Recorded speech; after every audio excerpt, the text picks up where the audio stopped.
झारखंड के पूर्व मंत्री और कांग्रेस नेता योगेंद्र साव की कार का एक्सीडेंट हो गया है।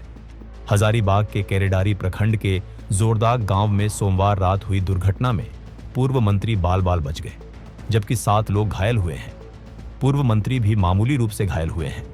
घटना धरना स्थल के पास हुई, जहां योगेंद्र साहू एनटीपीसी के खिलाफ प्रदर्शन कर रहे हैं।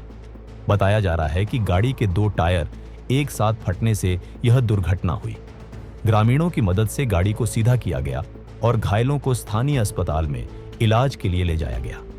किसी को गंभीर चोट नहीं आई है।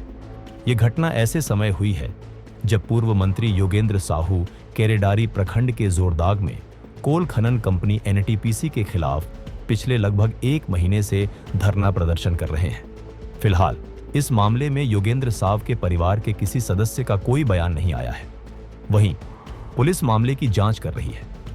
योगेंद्र साव बड़का गांव के पूर्व विधायक और झारखंड सरकार में पूर्व मंत्री रह चुके हैं। वह एनटीपीसी के खिलाफ धरना दे रहे हैं। इस दौरान प्रशासन और एनटीपीसी अधिकारियों के साथ उनकी कई बार बहस भी हो चुकी है।